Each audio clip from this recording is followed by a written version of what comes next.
Bonjour Murciennes et Murciens. Pour la deuxième année consécutive, nous n'avons pas pu organiser la traditionnelle cérémonie des vœux du conseil municipal et du maire et nous le regrettons vivement, mais les conditions sanitaires nous ne le permettaient pas. Nous avons une interdiction venant de la préfecture. C'est dommage, nous voulions les organiser pour changer un petit peu, donc avec l'indisponibilité de la salle polyvalente depuis le groupe scolaire, nous aurions pu visiter et le côté maternel et le côté primaire, prendre le verre de l'amitié dans les locaux de la restauration scolaire. Nous avions tout prévu, sauf évidemment cette nouvelle vague de la Covid-19. Cela étant dit, vous avez pu prendre connaissance du discours que j'aurais prononcé dans le site internet.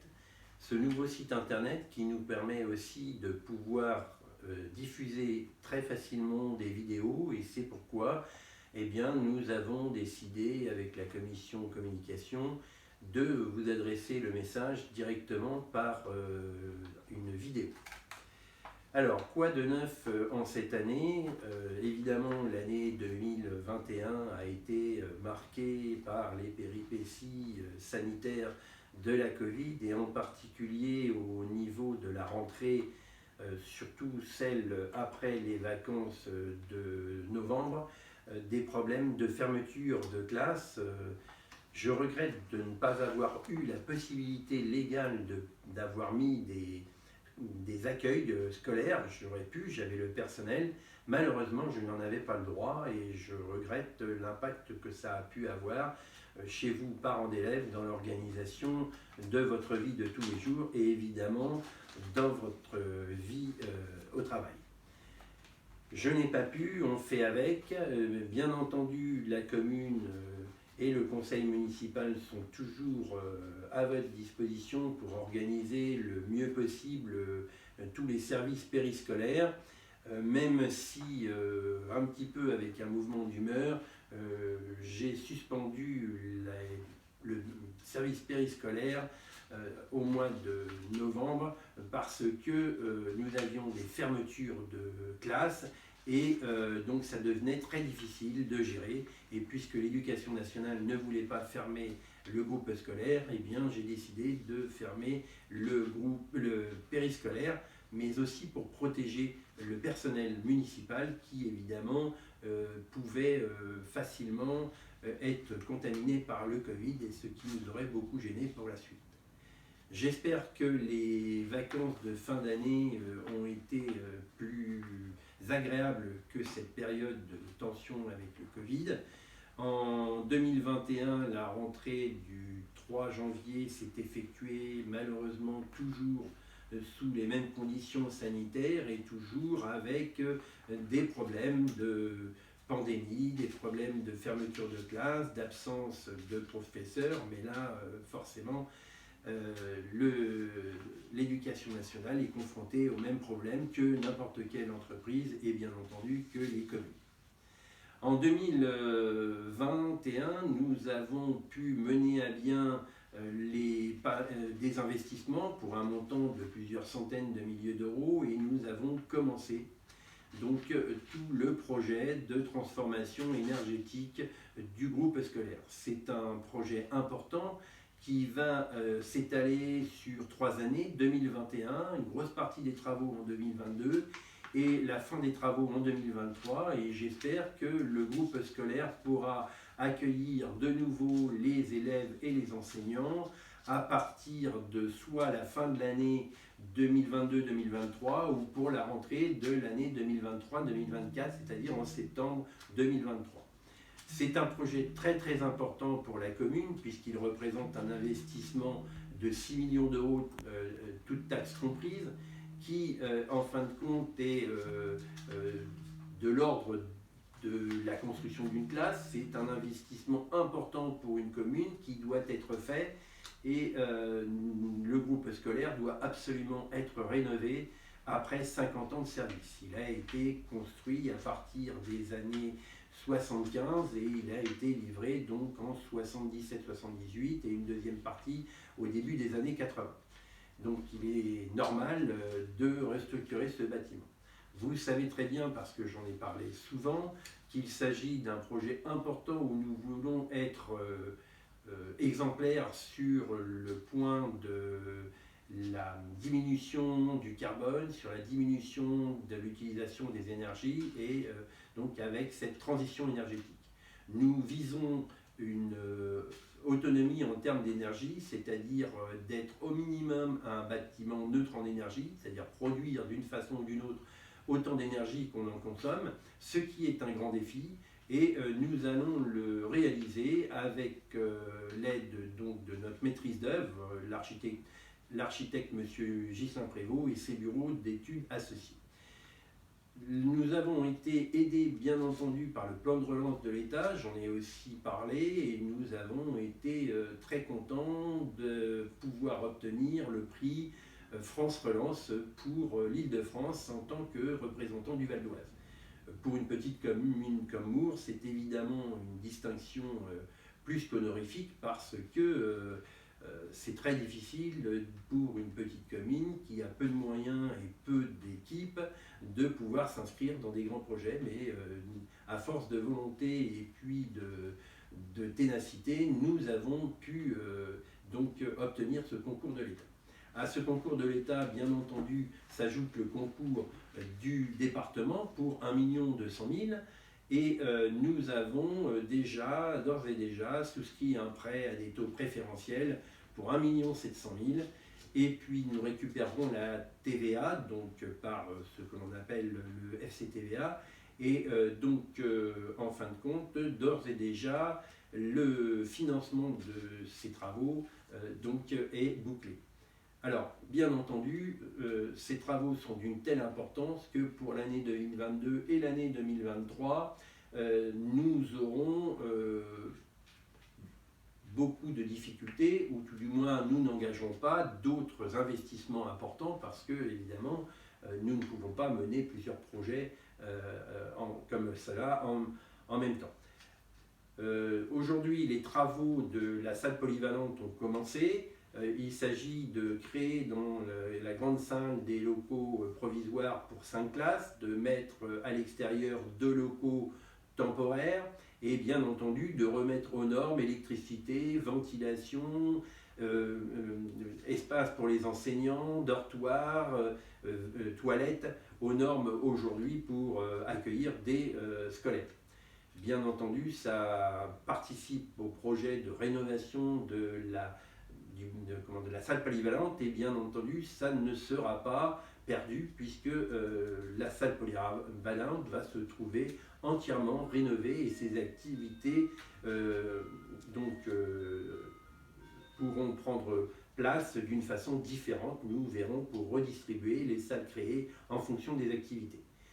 Aujourd'hui, les associations moursiennes qui proposent des activités physiques et culturelles ont bien compris l'intérêt des travaux du groupe scolaire et de la salle polyvalente et ont accepté, même s'ils sont parfois à l'étroit, de pouvoir utiliser d'autres locaux tels que les locaux disponibles à la maison des associations, aussi une activité qui se passe dans le gymnase du lycée de Beaumont qui appartient à la communauté de communes et une salle qui nous est prêtée par les Pères Blancs pour le judo. Donc je les remercie pour cet effort parce que c'est pas facile de tout déménager, c'est pas facile d'aller se mettre dans les locaux plus exigus, mais ils l'ont accepté et je pense que quand l'école sera entièrement rénovée et qu'ils pourront disposer des nouveaux locaux dans la salle polyvalente, je pense qu'ils en seront très contents et au moins ils auront des locaux qui seront aux normes. Donc pour 2021, c'est le grand sujet. Pour le restant, pour toute la partie fonctionnement, eh bien, nous faisons le maximum pour maintenir tous les services publics et avoir une vie dans notre commune de qualité, mais nous devons serrer de très près les dépenses et suivre ça parce que sinon nous n'aurions pas la capacité nécessaire pour pouvoir faire autant d'investissements. Je constate que la population est stable et même progresse un tout petit peu puisque nous avons Cette année, au 1er janvier, 20 habitants de plus qu'en 2021. Nous sommes donc officiellement 1629. Je suis très content que la population continue à croître légèrement et c'est ce que nous allons inscrire dans un autre projet qui est en cours, qui est le PLU. Le plan local d'urbanisme est en révision complète. C'est très important. Je vous invite à prendre connaissance de ces documents qui sont disponibles en mairie. Je vous invite aussi, je le répète, à assister aux réunions publiques que l'on fait parce qu'il y va de votre milieu de vie et pour ça, pour au minimum 7 ans, voire 10 ans. C'est important parce que ça prend en compte toutes les nouvelles lois, ça prend en compte les besoins en logement en Île-de-France et ça prend surtout en compte notre appartenance au PNR, Oise Pays de France, qui vise à sauvegarder nos espaces naturels, à les protéger et puis donc à permettre aux Moursiens de continuer à vivre au cœur de la nature, comme le dit notre petit slogan, Mours, le village au cœur de la nature. Ça, c'est quelque chose d'important et le PLU devrait pouvoir faire l'objet d'une enquête publique en début septembre et j'espère pouvoir adopter en conseil municipal ce nouveau PLU pour la fin de l'année afin qu'il soit en exercice à partir du 1er janvier 2023. Il vise aussi à protéger tout le bâti de Mours et son intérêt, comme par exemple le moulin Poutrelle, la ferme du moulin et bien entendu la grande propriété des Perlons. Voilà les deux grands sujets qui vont nous mobiliser en 2022 entre les travaux de groupe scolaire et le PLU. À partir de 2023 et surtout à partir de la fin de 2023 et la fin des travaux du groupe scolaire, nous pourrons envisager d'autres évolutions du patrimoine communal, en particulier pour les associations dans le cadre de la rénovation de la salle polyvalente, la suite de ça, puisqu'il va falloir trouver un espace pour le théâtre et pour le club de judo. Voilà Moursien, j'espère que vous êtes content de vivre à Mours et que vous appréciez la nature, vous appréciez le bien vivre à Mours. Je suis toujours à votre disposition pour voir avec vous ce qui peut être amélioré. C'est pour ça que nous avions créé la commission donc de participation citoyenne. Nous attendons d'autres propositions de gens qui veulent bien y participer parce que nous voulons avoir une représentation de toutes les tranches d'âge à partir des jeunes de 16-18 ans jusqu'aux retraités et aux personnes plus âgées. Il faut que toute la population soit représentée dans ces tranches d'âge parce que tout le monde n'a pas le même intérêt, les mêmes centres d'intérêt sur la vie de notre village et je veux avoir l'avis de tout le monde. Bien sûr, cette commission pourra être dotée d'un budget propre, certes limité, mais qui permettra d'envisager des actions pour la vie quotidienne, soit en fonctionnement, soit en investissement. Et j'espère voir apparaître des actions telles que, par exemple, jardiner ma ville, s'intéresser à certains espaces verts pour les améliorer, pour égayer notre village l'été. J'espère que vous êtes aussi content et conscient de l'avantage que vous avez avec nos nombreux espaces verts et en particulier notre espace ludique.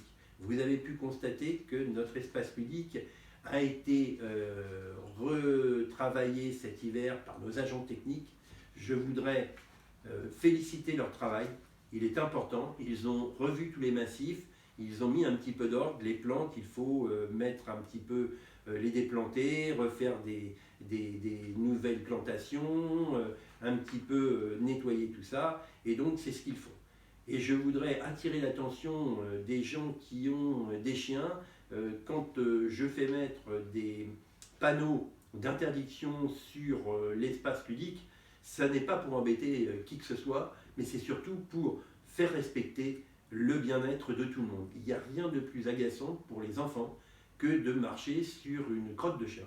Et c'est pour ça que je le fais. Si les gens étaient disciplinés et si on n'avait jamais retrouvé soit un massif un petit peu détérioré parce qu'un chien vient gratter, ou alors des crottes de chien, évidemment, je n'aurais pas à poser ces panneaux. Donc je demande du civisme à tout le monde. Pareil, je demande du civisme à tout le monde pour ne pas laisser traîner ses déchets, ses papiers, bien entendu les masques. Je ramasse souvent des masques et c'est toujours très gênant. Voilà, cela étant dit, la vie dans notre village continue à être agréable et calme. J'espère qu'il en sera de même.